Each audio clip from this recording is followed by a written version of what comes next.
Hold on. No. Yes. It's going. I'm ready. Sorry, the mic's hot. Oh, what do we got, Mr. Craig? I've got the ding ding. There it is. There's the ding ding. That means, what time does that mean it is, Mr. Craig? He's already turned it off. It's David Meerman Scott. Ooh. The Grateful Dead alive, building your tribe through Fanocracy. Fanocracy. Fanocracy.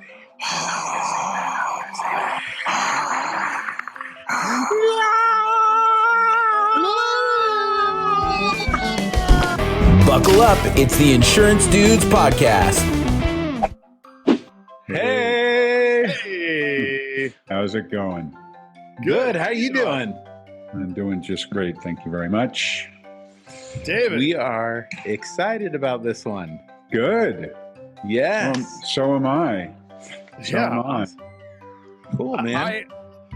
So when Todd connected us, and then I saw the little blurb about the Dead, I was just a little blown away. 75 shows, man.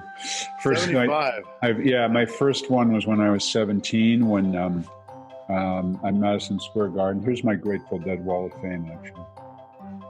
Yeah. I'm actually awesome. Are you a big fan? I am. Yeah. I don't know about Jason. No, yeah, Dead. So I'm actually Wolf's manager. Jerry Garcia's guitar Wolf. I'm Wolf's manager. Oh, that's awesome. I arranged for John Mayer to play Wolf in Citi Field in New York in July. Delivered it to John backstage, and it was kind of epic. Yeah, that is. I mean, what was it like meeting John? Is he pretty cool? He is really cool, and he's really reverent to the music. Yeah. You know, he's a pop star and he's taking over the Jerry Garcia role, but he's doing a really great job at being humble about it and also trying not to copy Jerry, to do his own thing, but do it in a way that fans still can appreciate the music. So I think he's threading the needle really well. Can you imagine stepping into Jerry Garcia's shoes? No. That's nuts. Well, I mean, and he can pull off riffs that are, I mean, it's pretty impressive that he can play what he does. Oh, yeah. Oh, here's something cool. That's Ramrod's original road case that he used for 850 shows between 1985 and 1995. Wow. Yeah. So I'm, Craig, I'm only hearing the right channel when you're talking, but Jason, I'm hearing both channels when you're talking. I don't know if that matters, but I just thought I'd point it out. That's interesting. That is interesting. Yeah, I'm only hearing your right channel, Craig. I mean, I think it's probably okay to record, but I just thought I'd let you know. Okay. Well, thank you. Sorry if it's annoying. It doesn't bother me. I just wanted to let you know. in case there's a button you need to push or something. I'm already out of my tech element. So we touched on music, and usually we ask the guests, what was the first concert you ever went to? So this would be interesting, especially when you preface it with the Dead. Yeah. What was the first concert? First concert was Aerosmith. I was 15 years old. Aerosmith at Madison Square Garden. The second concert I went to was absolutely epic. It was the Ramones at my high school. No way. And they played for $100 at my high school. And I was in the high school auditorium, and I was in the front row. And they did rock and roll high school. And and New Canaan High School was the only high school that they ever played. Really? Wow. Yeah. That's epic. That's both epic. That's kind of epic. I got another one for you. Yes. There's a photo over here. The one right next to the door with the white matting. That is the only known photograph at Bob Marley's last concert, which I took. No way. Where was his last concert? September 1980 in Pittsburgh, Pennsylvania, at the Stanley Theater. And I was a college student, 19 years old. And my buddies and I road tripped 4 hours from Kenyon College to Pittsburgh, preparing in all the ways that one would prepare for a Bob Marley concert. And I brought this big ass camera. The yearbook photographer lent me a camera, and it was a really big professional kind of camera. And I walked right into the theater, and nobody stopped me. And I walked right down to the front, and I was snapping away. And those photographs are now, I've shot one roll of photos. I managed to get them in focus, even though I had prepared for the show. And those photographs are now famous, and they were used for about 5 minutes in the Bob Marley documentary, because they had no other way of showing visually his last concert. Wow. Yeah. That is unreal. Yeah. Dude, this should be a music podcast. Like, it's not even, why? Yeah, no insurance. No, it's, well, you know what here's what it is. We're fans. We're music fans. I mean, I see your posters behind you, right? We're music fans. And by being music fans, we're showing passion for what we like. And by showing passion for what we like, we're better at the insurance game or whatever game we're in. Because people want to do business with people. They don't want to do business with robots. And it doesn't matter what you're passionate about, and it doesn't even matter whether you share the same passion. I mean, you may hate the Grateful Dead, or you may even hate live music, but the fact that I'm passionate about it and you are passionate about it, it's more interesting to do business with someone who has passion. Yeah. Truth. I've converted many people who said that they don't like the Dead into Deadheads. You have to bring them to a show, right? Yeah. I mean, well, my wife, I used to play a lot, I had all the tapes and many shows of many tapes of shows, and I'd play it. She'd be like, I just can't get into this, You have some long jam on something that's going 28 minutes and dark stars. Just turn this off. Yeah. And then over the years, and I think also what Bobby was very, very smart about was bringing John Mayer in, because he was always, over the 21 years we've been married, I've slowly worked on her, and she's gotten to appreciate them more and more. But once Mayer was introduced, this changed everything.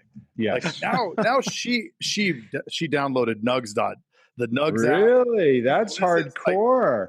Yes. And she'll be playing live shows, and it's because John was introduced. It's like where now they've bridged these two different genres. Almost. That's hardcore. Once you get to the point where you're downloading live shows, that's really hardcore. It's fantastic.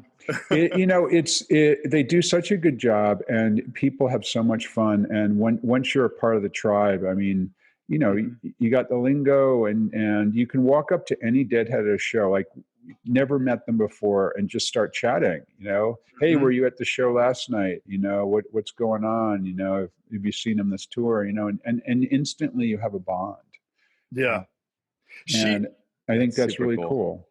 She has a bumper sticker on her car, and then we can move off. But it says Garcia Weir 90 or whatever. I don't know. It's a copy of the Trump sticker, but it's Garcia Weir. Nice. And she was coming out of Whole Foods. She just got some, groceries or whatever. And there was a guy out there with a tie-dye on, long hair, and just up to her and, hey, I love your sticker. And they just started talking about the music. Yeah. And I know she never would have talked to this person. No. And it's fantastic. She it is fantastic. Raisin heads, right? Raisin heads. Heads. It is fantastic. Yeah, it's fantastic. And that's how I met the CEO of HubSpot. We had a sticker on my computer, Steely on my computer. Walked into his office, never met before, opened up my computer. In the first minute, we were fast friends just because because of a sticker on my computer. That was 13 years ago, and we've been best friends ever since. And it's just amazing what that kind of thing can do. And we're sitting here talking about music, and it may seem frivolous, but the truth is that it's incredibly powerful when you are so into something, and because that passion is infectious and it helps your business. It doesn't matter what it is. You could be into running, racing triathlons. You can be into the Boston Red Sox. You can be into golfing, or you can be into bird watching. It doesn't matter what it is, but when you're passionate about something, people remember that about you, and then they want to do business with you. Yeah. Yep. Now, you said something interesting, the tribe, right? Yes. Like everybody wants to be a part of something. And when you are a part of something and somebody else is a part of the same thing and you're a part of that tribe, Yes. I mean, there's no greater connection. Yeah. No, that's absolutely right. It's absolutely right. And I'll bring it to insurance, if I may. Oh, yeah. A big tribe is people who love classic cars. And I'm sure you guys know Haggerty Insurance. So they're the largest insurer of classic broker cars. Yeah, exactly. And so I had a chance to speak with McKeel Haggerty, who's the founder and CEO of Haggerty Insurance. And he said to me, David, my product category sucks. Everybody hates it, right? Everyone hates to spend money on car insurance, and they hate even more if they have to use it because it means they crash their car. He said, I needed to figure out how I could market my business in a different way. And he hit on this idea that he just has to be a part of the tribe. He just has to be a part of the classic car collectors. And so now it's not just him, of course, his people, they go to over 100 classic car events a year. They have a fabulous, you've probably seen it, a fabulous YouTube channel with over 1 million subscribers. The Haggerty Drivers Club, here is my card right here. The Haggerty's Drivers Club has 600,000 members. And so McKeel Haggerty figured out that he just needed to be a part of the tribe. And that's true, I think, of all of us. You know, if we can figure out, let's say we're an insurance agent in a particular town, you become part of the tribes in your town. Or Haggerty does classic car insurance, become part of the tribe of classic car collectors. They're the biggest insurance company for classic cars in the world. Double-digit annual growth every year. They'll grow by 200,000 customers this year. And McKeel told me it's all about building fans. And I think that's amazing. And I think any one of us can do it, is build fans. Yeah, that's excellent advice, especially with all the tools that we have now. We have the tools to build our tribe. And then you can be the tribe in your town. You can put together your tribe anywhere. Yes. But with the tools that we have, I mean, there's no excuse that you can't do it if you want to. I think that's absolutely right. It's absolutely right. So I've been researching this idea of fandom now for 5 years with my daughter, Reiko. She's 26 now. When she started, she was 21. And so I said to her, geez, 75 Grateful Dead concerts. What's up with that? But it wasn't 75 at that point. It was probably like, because I include the current, like Dead and Company. And she's like, I know, Daddy. I'm like, so into Harry Potter. She's read every Harry Potter book multiple times. She's seen the movies multiple times. She's gone to Orlando to the Wizarding World of Harry Potter theme park multiple times. Even went to London to go to the studio tour. And she wrote a 90,000 word alternative ending to the Harry Potter series where Draco Malfoy is a spy for the Order of the Phoenix, and put that on a fan fiction site. And it's been downloaded thousands of times. So she says, I'm a huge Harry Potter fan. You're a huge Grateful Dead fan. What's up with that? And we started researching this idea of fandom, and it's exactly what we just talked about. People become fans because they develop true human connections with other people. And those ideas ended up being a book called Fanocracy, turning fans into customers and customers into fans that is just out. And we co-wrote this book. My 26-year-old daughter and I co-wrote this book because I wanted to understand I'm a middle-aged white guy, and my daughter is a millennial woman, mixed race, who's a neuroscientist. And we had the same idea of fandom, even though we're completely different. Wow. And so there's a number of different ways that we all have an opportunity to build fans. And it's consistent over, it doesn't matter if you're a man or a woman, it doesn't matter if you're in your 20s or in your 50s, it doesn't matter if you love Harry Potter, you love Grateful Dead, you can still build fans of any kind of business, including insurance. Yep. And I know you being so deeply involved with businesses and stuff. I mean, I know that you probably see this all the time, but I've noticed I guess the question is, have you noticed there being this huge move in businesses to do that, to actually create a tribe? I don't know if you've heard of ClickFunnels. Yes. Yes, with Russell Brunson. Yep. I mean, what he's done with that company, he has a tribe of people who love that. Yes. And it's just crazy. I mean, he almost teaches others to do that. And we've had some of the people that have been in his inner circle on here, and they do. I mean, that's kind of like that's kind of the framework, is they build these tribes, and it's just the amount of success. And another example that I'm very familiar with is Tony Robbins. Yes. So I don't know if you've ever listened to his stuff or gone to any of his events, but he's built a massive tribe. And I speak at Tony Robbins Business Mastery events. I have 2 hours on a Tony Robbins stage every time he does Business Mastery. That's awesome. It's awesome because a little bit of his tribe rubs off on me, because I'm part of that community now. And I've been doing that for 5 years. So I get on a stage in, say, Las Vegas or Palm Beach, or I've done also Sydney, Australia, and in London, England. And I'll get on a stage, there'll be 2,000, 2,500 people in the room. And they are so pumped up because Tony Robbins, man, it's great. And then I do my thing. And I'm not saying I'm like Tony Robbins, but I do my own thing. And then many of those people becomes fans of me. And I believe so strongly that all of us can do that. I mean, maybe not at the level of building something around someone like Tony Robbins, but in our own way, in our own world, we can all build things that people become passionate about. And that's way better than just, flogging a product. Yeah. And it's an excitement, right? It like creates this, it's not work. No. It's fun. Yeah. Yeah. That's what it should all be about. It should be about having fun. If you're going to do business, you shouldn't slog your way to the office and hate yourself because you're doing it. It should be centered around some kind of fun. And really, there's limitless possibilities about what you can connect to your own business. Right. Yeah, that's absolutely right. And,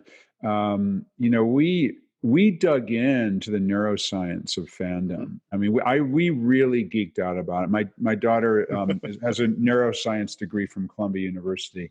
And then we interviewed PhDs in neuroscience. And we found out that for developing fans, one of the most important things is physical relationships with people, literally being close to people physically. And that's hardwired in our brains. Our ancient DNA kicks in. When somebody is close to us, that's a very powerful emotional connection. If we know those people, it's a positive emotional connection. If we don't know them, it's a negative emotional connection. And so when we have the opportunity to get close to people who we like, such as at a Grateful Dead concert or at a classic car event or whatever it might be, those are among the most powerful human connections we share in our whole lives, people we share a tribe with. And if you get into a crowded elevator, those can be really negative because you don't know those people. Your brain is kicking in fight or flight. I don't know these people. Danger, danger, danger. So there's actually 4 degrees of proximity. There's further than 20 feet. There's within 4 to 20 feet, which is public spaces further than 20 feet. Social space is 4 to 20 feet. Lower than 4 feet is personal space.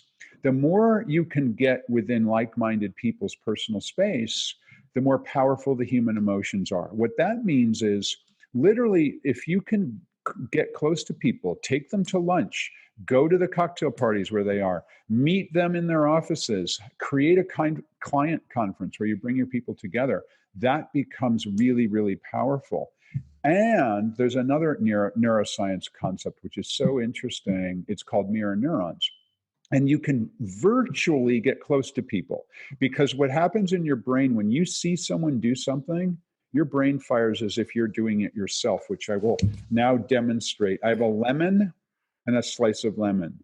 If I take a bite of the lemon, it's immediately on my tongue. It's strong. It makes my eyes close. My mouth puckers up. My saliva's running. The lemon is just really powerful.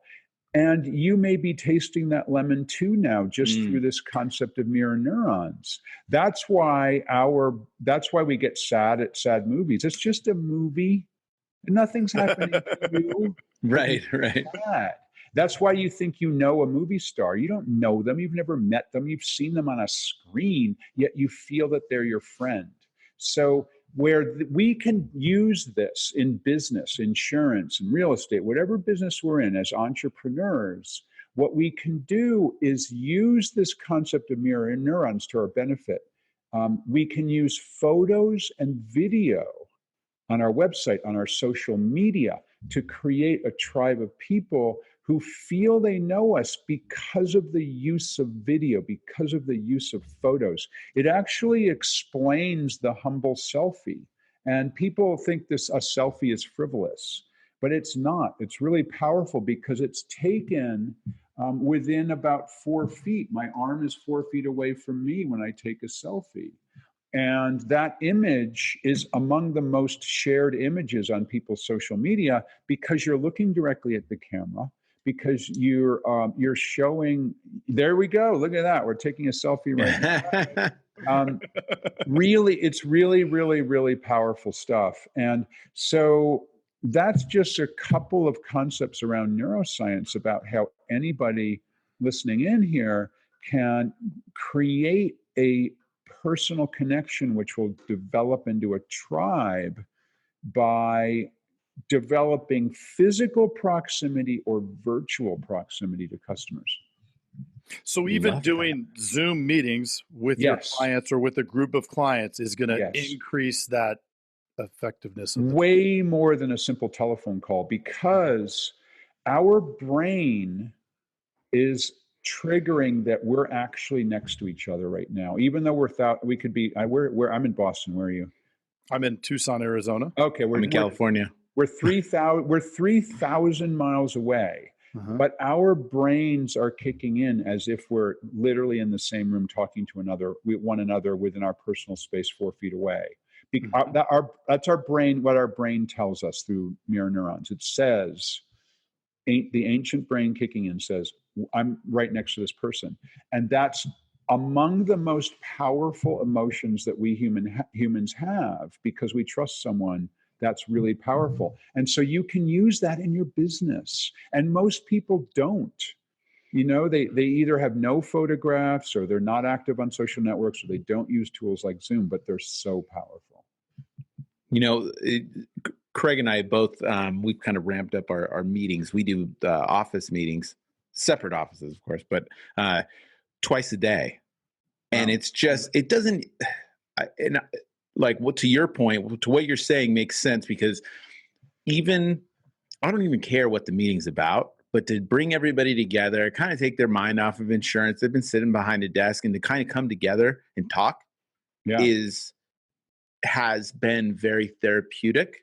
It's brought the team together, and I almost don't care of the topic that much. Right. And to your point, it doesn't, I mean, with that, it doesn't even really matter, does it? No, it doesn't. It doesn't. And that's the same reason that what I say is passion is infectious. Yes. And we talked about that earlier.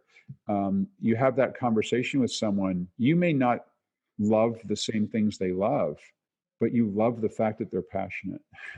So you can have those conversations, and you have these really strong human connections, and that builds a tribe for your business. Whether they're your employees or your customers or your potential customers. Love it. You know what? We kind of went backwards on this because we had that connection from the beginning. But we did. We jumped right. We dove into music first. We did. Love it. I know we could have talked about that forever. Yeah. But can you give a little bit of background, where you're from? Sure. And all that stuff for anybody that doesn't know who you are. Yeah, I worked in the corporate world for about 15 years. I was a vice president of marketing at various companies. I worked actually in Asia for 10 years. I was in Tokyo for 7 years, Hong Kong for 2. Oh, wow. And in 2002, I was fired by Thomson Reuters. And I think, what the hell am I going to do next? So I went out on my own and very quickly started to create content. I started a blog in 2004, which was really early.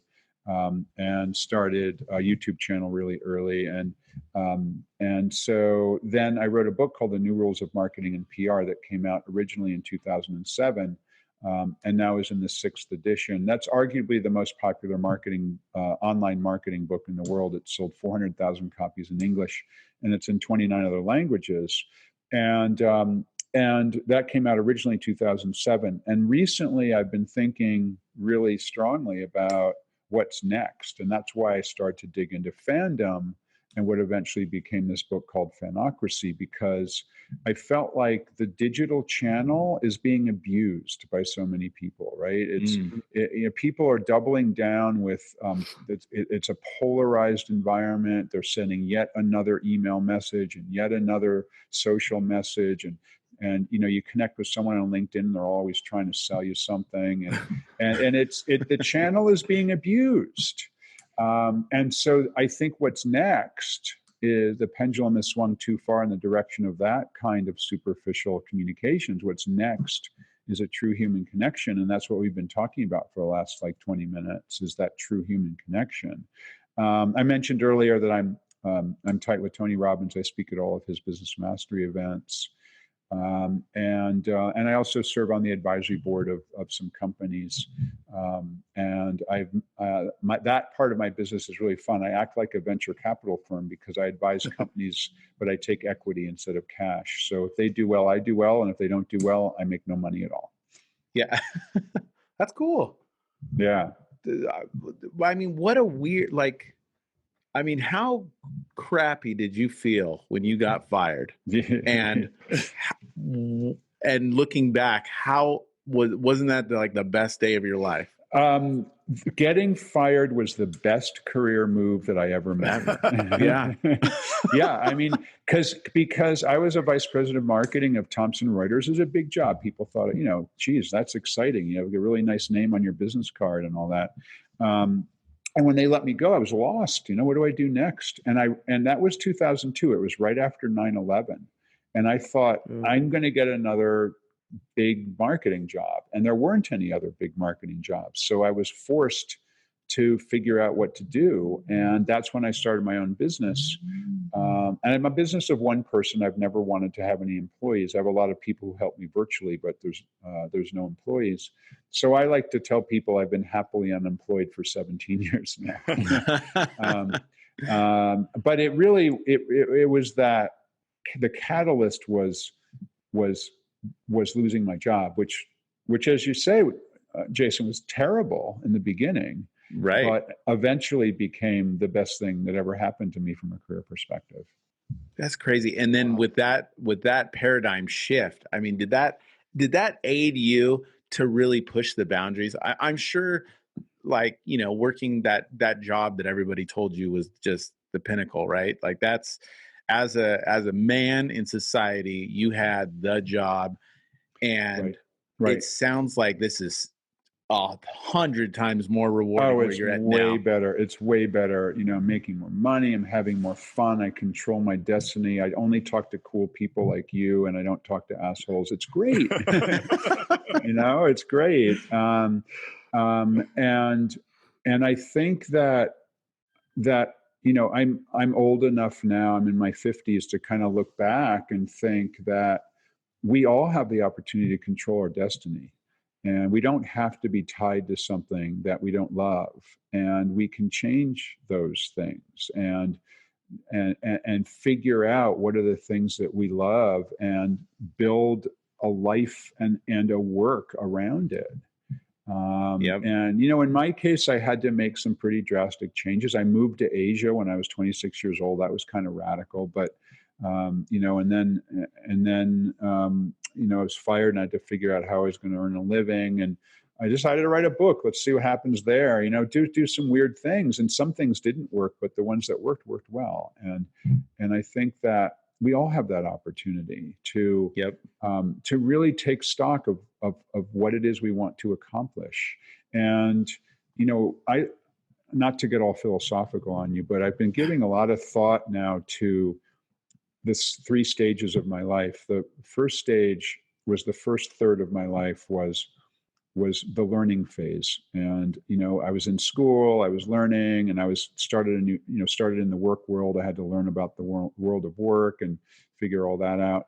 Then I was in what I call the accumulation phase of my life. The middle third of my life was accumulating a family, communicating financial assets, accumulating a career, all those things that I was accumulating. And I just feel like I'm just embarking now on the final phase of my life, the final third of my life.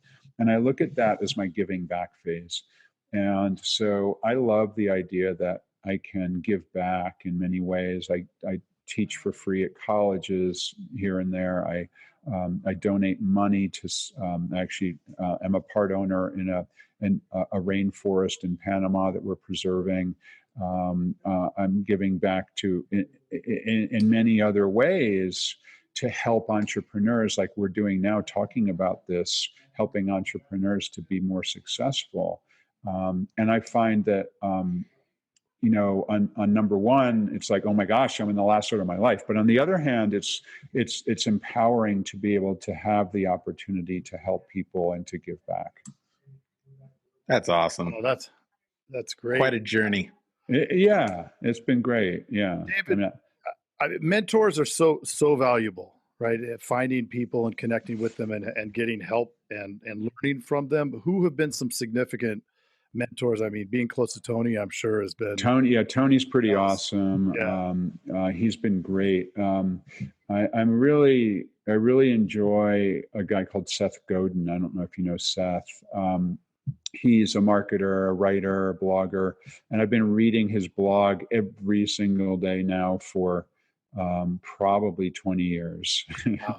I now listen to he started a podcast about a year ago. I've listened to every episode of the podcast. I've read every book he's ever written. I mean, I just love what he does. I think it's fabulous. In the music world, there's a few people that I wouldn't necessarily use the word mentor, but I love what they've done with their careers. 3 that come to mind. They're wildly different. David Byrne. I was a massive Talking Heads fan when I was in college. Mm-hmm. Saw them a couple of times when I was in college. And then I've just seen what David Byrne has done with his career. He never looks back. He's always going forward. And he's now doing a Broadway show called American Utopia. And it's a fabulous show. I loved it so much. I went back 2 more times. I went 3 times. And I've never met the man, so I don't consider him a mentor from the perspective of him guiding me personally, but I just love what he does. And another person, you may laugh, is Miley Cyrus. And here's the reason. Because she is her own woman. And she, doesn't take BS from anyone. It's, she was a Disney star, but she figured out how to live her own life on her own terms. And furthermore, she's a fabulous singer. I go to a lot of shows. Not only have I seen 75 Grateful Dead shows, I have a spreadsheet. I've been to 790 live concerts in my life. Wow. Yeah. That is awesome. I'm kind of a geek about it. And That's so cool. I'm such a geek that I have it on an Excel spreadsheet. But what is how many is that a year, would you say? Like do you do one a month, one every 2 weeks? These days it probably averages 2 a month these days. 2 a month. That's so cool. There was a time that it was more. When I was in high school, I was going into New York City on more than that. We'd go to high school. Cool. High school kids, we'd get on a train, go to New York City at 15 years old, go to a bar, drink, and then go to the Madison Square Garden or the Palladium or the Ritz or something. But anyway, Miley Cyrus announced a really, really, really small club tour. I think there was like 5 or 6 venues, backed by the Flaming Lips. Miley Cyrus backed by the Flaming Lips. Wow. And they played the House of Blues in Boston. About 2,000 people fit in the House of Blues Boston. I'm like, damn, that sounds freaking awesome. And so I contacted all my buddies, right? They're all my age. They're in their like 40s or 50s. I contacted my buddies. I go, Miley Cyrus backed by the Flaming Lips, and they all laughed at me like, you're insane. And it was a fabulous show. And every time I see them, I'm like, you guys missed it. It's Miley Cyrus, right? I totally missed it, right? So Miley Cyrus isn't my mentor, but gosh, and she's half my age, but I look up to her because of what she's been able to accomplish. Just becoming her own person in a world where people were trying to force her into a sort of mold, Yeah. Yep. And she took a lot of heat, and she has. No, I don't care. I don't care. Yeah. I don't care. I'm a pothead, and I'm proud of it. And I'm going to have a relationship with a woman, and I don't care what you think. And if I want to go on tour with the Flaming Lips, I'm going to do that. I'm not going to sing my Disney songs. And I think it's awesome. I think it's awesome. I went to talk about a crazy concert. I went to one of the concerts. I found out online all of a sudden that Britney Spears, it was back when she shaved her head, nice. that she was playing at the House of Blues under a different name, like this crazy name. And I like saw it on the internet. And I was like, oh my gosh, the word's going to get out, obviously. Did you know it was Britney Spears, or how did you? Yes. I don't know where I read it. Like I just, reading blogs and stuff. And then I read it somewhere and I saw the name and I looked at the tickets and it just went on sale and it was under this weird name. I was like, dude, I'm buying these. So I bought them for like $15 a piece. I could have hawked them for a lot. And I was like, no, I got to go see this. Like, was it good? It was an experience. I mean, her fans are just rabid. Yes, and different, especially at that time. And they had all the news vans out there and everything. And it was such an experience. And I'm so glad I went. To your point, it's like, that was one of those things that I look back on. I was like, that was really cool. I rarely regret a show. Right. And, sometimes just like, it wasn't really very good and it's cold out and it's raining or whatever. And none of my friends wanted to go, so I'm by myself, It's like some of that, but there's so many times that it's just like transcendent, it's like, oh my God, like I'm in the center of the universe right now. This is like the coolest thing in the world that's happening to me right now. That's what music I've had does. that so many different times. I've had that hundreds of times. There's nothing like it. And furthermore, you're with your best friends in the world, and like you can't help but spontaneously give everyone a hug. It's like, at least that's what happens to me. I don't know. That music comes on the concert, and all of a sudden, like you can't even remember all your problems or what happened at work today, or the fact that it was raining out and no one wanted to come, and I was tired. You get there. Once it starts, all good. All good. I'm no longer tired. I have I have the energy. This thing can go till 3 a.m. and I'm there. Yeah. I love that. Cool, man. So there's a few like rapid fire questions we love to ask people. So right now, first off, before we even go to that, where can people get a hold of you? Yeah, so I mentioned this new book, Fanocracy. I've got a site at fanocracy.com, got a bunch of free content on there about how you can grow a fanocracy for your business. And that book's out. My daughter and I read the audiobook version, so it's print, it's ebook, cool. It's audiobook. Yeah, that's so cool. It's really fun.